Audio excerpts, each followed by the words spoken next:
Hi guys, may panibagong update muna tayo ngayon. Bibi Amara dinamay sa galit ni Tanch kay Sarah. Pero bago natin pag-usapan guys, huwag niyo munang kalimutang i-subscribe at i-hit ang notification bell button para updated kayo sa mga bago kong upload.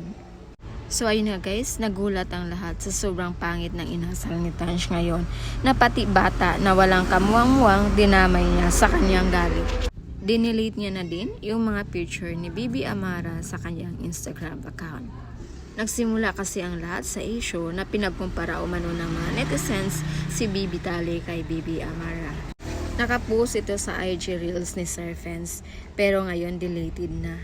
Habang natulog kasi si Bibi Amara, ginising ito ni Bibi Tali. At si Tanch pa mismo ang nag-comment doon na mana daw sa mami.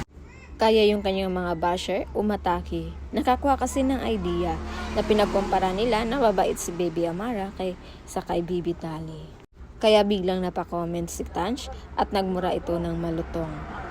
Ayon pa nito, hindi siya papayag na ikumpara ang anak niya sa anak ng iba. At resback naman netizens, siya umano ang unang nag-comment na mana sa mami at siya rin pala yung may ganang magalit. Kaya yung lutong daw ng mora niya, bumalik din daw sa kanya. Pero yung ibang mga netizens nag-alala kay Tanch, baka daw kasi mauwi sa depresyon ang nangyari sa kanya.